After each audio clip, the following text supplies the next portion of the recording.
This audio presentation of Neville Goddard's Christ Bears Our Sins is brought to you by audioenlightenment.com, copyright 2012, all rights reserved. Christ bears our sins. Peter tells us that Christ bears our sins in his body on the cross, and the prophet Isaiah said, "He takes our infirmities and bears our disease." Who is this being who bears our sins, our infirmities, and our disease? Christ, our wonderful human imagination. When you are in pain or experiencing deep sorrow, your imagination is doing the suffering. If a friend tells you he is not feeling well, or is in great pain, and you tell him that is his imagination called Christ is doing the suffering, your friend would not believe you, because he conceives Christ to be someone other than himself. But Christ is a human imagination, and until man discovers this for himself, the Bible will make no sense to him whatsoever. We are told, "In the beginning was the Word, and the Word was with God, and the Word was God. The Word became flesh and dwells in us." That Word is your I am. And if the Word is God and dwells in you as your awareness, is not God doing the suffering when you say, "I am suffering"? Having just revealed God's name, you are confessing that God is in pain. Therefore, does he not bear all the suffering of the world in his body, while he is on the cross of mankind? When I speak of the joy of awakening to the knowledge of who God really is, I would think everyone would be eager to experience that awareness. Yet only an nth part will say yes. A friend wrote saying, "My husband applied for and received a temporary position as a carpenter, working for the Los Angeles school system. When he was let out, he said, 'They will call me back for another temporary period.' I suggested that if he wanted to work there on a permanent basis, he could, if he would imagine it. Instead, he gave me all kinds of reasons why a permanent position was not possible. Recently, he was called back for another temporary position. When I reminded him of what he had imagined 6 months ago, he did not want to recognize his harvest of the seed he had planted and became very angry. As he spoke, our souls made contact, and I heard him say, 'I am asleep, and don't you dare awaken me.' Her husband, like 99% of the people of the world, does not want to be awakened, feeling that if he awakens to a higher level, he will lose the pleasure of the flesh. A friend, a very successful playwright with many famous stars on his clients, used to listen to my visions and my interpretations of Scripture for a short time, then tell me he had heard enough.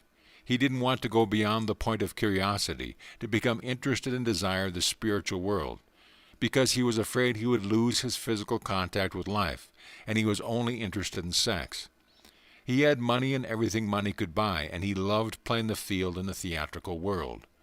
He died a few years later and is now restored to a body just like the one he had here, only young, full of vigor, eager to continue his sexual life. This man has not felt the famine which is sent. It is not a hunger for food or a thirst for water, but for the hearing of the Word of God. And until that famine possesses you, God's Word will not hold your interest. I could go on the radio and TV or write articles for the newspapers regarding my experiences, but like the lady's husband, they would say, 'I am asleep, and don't you dare awaken me.' Now God and his Word are one. So if God sent his Word, then he sent himself declaring, 'He who sees me, sees him who sent me. For I am the Word which will not return unto me void, but must accomplish that which I purpose, and prosper in the thing for which I was sent.' The outer man is the external Word, which came first. The inner man is then sent to animate and eventually give life to the outer man by fulfilling the Word. And when the outer man hungers for the Word of God, everything said in Scripture concerning God's plan of self-redemption fulfills itself in him. He doesn't redeem someone else, as there is no one else. We are the gods who come down, and God can only redeem himself by fulfilling Scripture. Now another lady shared this vision, saying, 'I am standing in the midst of an enormous crowd. Everyone around me is screaming, "He is crazy, he is mad. He is crazy, he is mad," over and over again. Walking quickly to discover who they were referring to, I see a man standing alone at the head of the crowd. Recognizing him as a man I love, I run to him and cry, 'I love you, I love you.' Although the crowd surges upon him and beats him, I continue to express my love. Suddenly he places his hands upon my neck. I feel his thumbs press into my throat and feel as though I am going to die. Then the pressure is released. The man raises his hands, which becomes two white wings, which caress me with an indescribable love as I awake. That night this lady fulfilled the 40th, the 48th, the 51st, the 52nd, and 53rd chapters of Isaiah. I say to her without any doubt in my heart that she is very near salvation. Everything in her wonderful vision was made visible. She was the man in the crowd. She sent herself through hell because she loves herself, just as you and I do. In Blake's lovely song, "A Little Boy Lost," he said, "Not loves another as itself, nor venerates another soul, nor is it possible to thought a greater than itself to know." How can thought know a thought greater than itself? How could you love another more than yourself? It is impossible, for there is no other. Love is the being playing every part. Love is the crowd, the tempters, and the one abused. Feel distress, and you are abusing Christ by saying, "I am distressed." Feel ashamed, limited, inadequate, or afraid, and God is experiencing them all, for He is your awareness, believing Himself to be ashamed, limited, inadequate, or afraid, and dying in your sins. Just as my friend heard the vision tell her to change the comma, for the statement should read, "Before Abraham was, I am."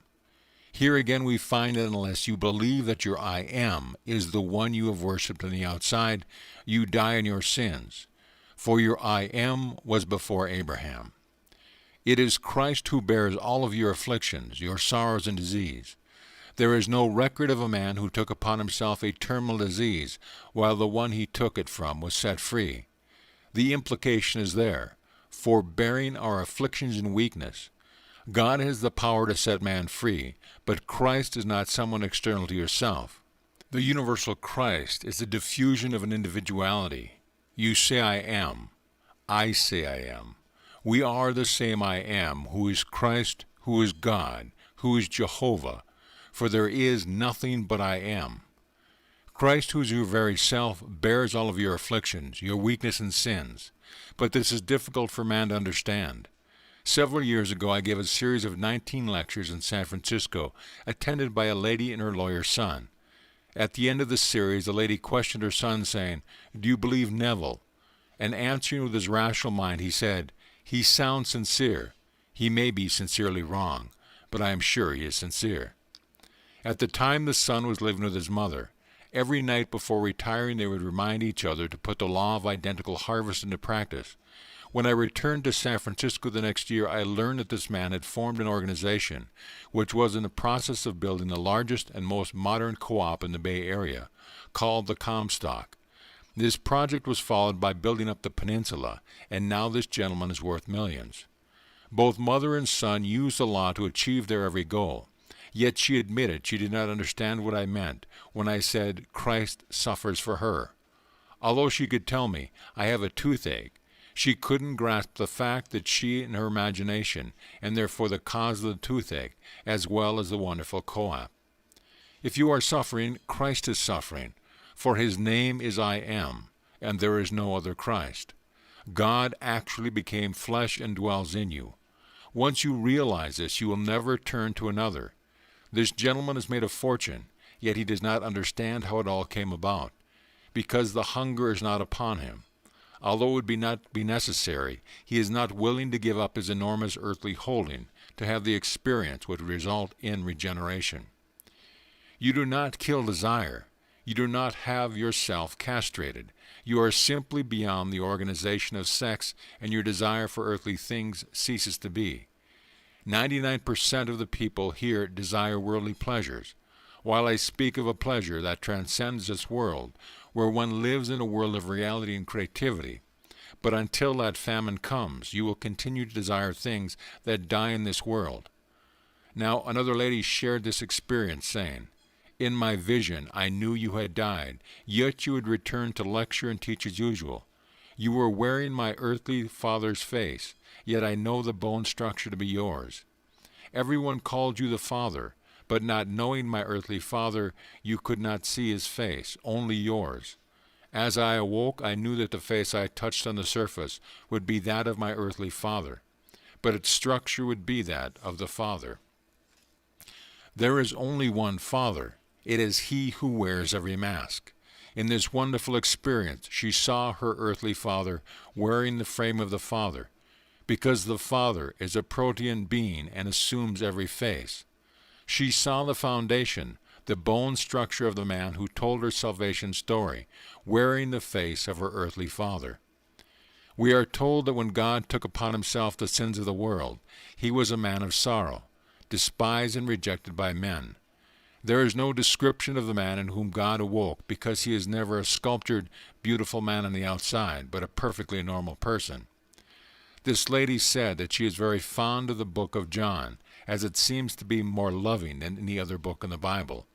I would go along with that. She felt that the answer to the experience I just spoke of would come to her from the book of John. I suggested she read the 10th chapter of John. In it, Christ is called a man who has a devil, and they question why they listen to him. You, my dear, are that central figure, and you are also the crowd screaming at yourself. And you deny the existence of the Christ within, for there is no other. There is only God. You can put God to the test, and if he proves himself in the testing, then you will know God is your own wonderful human imagination. If you want the joy of marriage, a love affair, or a romance, you can test God by assuming the one you desire is with you now. And to the degree you persist in that assumption, it will be yours to experience. Do not be concerned as how or when it will happen. Simply persist in the assumption that it has happened. And when it does, you will know who God is. My wife woke too early to get up this morning, and Chothy shot about what she wanted most, and that was for her husband and daughter to be blissfully happy. Thinking of what she could do to make it so, she realized that it was something they alone must decide. Then she fell asleep dwelling on their happiness, and this is her dream. Seeing me lying on the couch, she heard me say, "I don't feel comfortable here," and she replied, "I know, you don't like to sleep on the first floor, but would rather be elevated and sleep above." Then the dream changed, and she was putting a puzzle together with our daughter Vicky, who began to laugh as she picked up a piece of the puzzle and watched it fall into its perfect place. Looking at Vicky, she said to herself, "I have never seen her look so pretty and be so blissfully happy." Then she awoke. Her desire for happiness was answered in the depths of her being and must now come to the surface. Jesus Christ is your own wonderful human imagination, and his story is all about you. Told in the third person, it is written as though another is doing all the suffering for you, yet you know you are the one who is suffering. I tell you that unless you believe your awareness of being is God, you will continue to miss your mark, thereby remaining in sin. I am is the key to Scripture, called Jesus Christ in the New Testament. God the Father's name is revealed in the Old Testament as I am. Having come into the world to fulfill the word, you cannot return empty, but must accomplish that which you purposed and prosper in the thing for which you sent yourself. After inspiring the prophets to tell your story, you came not only to fulfill a prophecy, but to share your experiences to encourage others. The Old Testament is a prophetic blueprint which you will fulfill, for you are the Jehovah of the Old Testament and the Jesus Christ of the New. You may either accept this truth or reject it, but what I am telling you is true. Christ is not a little man, but the universally diffused individuality of which we are.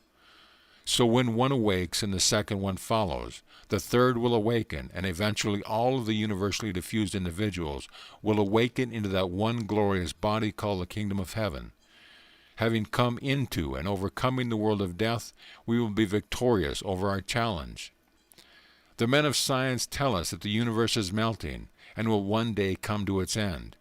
I am not going to question this, but I do know the imagination came into this world of death to overcome it. I also know that nothing dies, because we are the immortal imagination who clothed himself in these garments of flesh which die, but we, their life-giving spirit, cannot die. I cannot force anyone to want my experience. My family in Barbados all live in comfort and know they earn much more than I do. They judge a man by what he has in this world and are not interested in who he is. They cannot understand why a man of my age continues to do what I am doing. when I could move to Barbados and live in clover with all expenses paid by the business, and I can't persuade them to listen to me because the hunger is not upon them. Until that hunger for the hearing of the Word of God possesses you, you will continue to be possessed by the world. You may become the Pope, but that does not mean you hunger for the Word of God. It may mean that you hunger for the power that rests in the office of the Pope, the hunger to be recognized and praised. But when the hunger to experience the Word of God possesses you, you will know you, the Word, sent yourself. You will then understand the words, "He who sees me, sees him who sent me," for you will fulfill God's Word. There must be two witnesses, one external and one eternal. The external witness is Scripture, and you have the scriptural experiences of the eternal witness. Knowing your experiences parallel the Scriptures, you know that the Father in the depths of your own being watches to see that all the pieces are in place, and the image of His declared purpose is perfect. Having prophesied what must take place, God will fulfill it, and you, the image of the invisible God, will radiate His glory and become the express image of this person. Then you will be used as the bone structure of every face will be placed to reveal to the one who has the experience the meaning of being God the Father. In my friend's vision, everyone referred to me as the Father. Her father was a father, but I am the Father upon which every father's face is placed. She was aware that I had died and had returned, only to tell the story of God's plan of salvation in order to redeem myself, for there is only God in the world. Now let us go into the silence.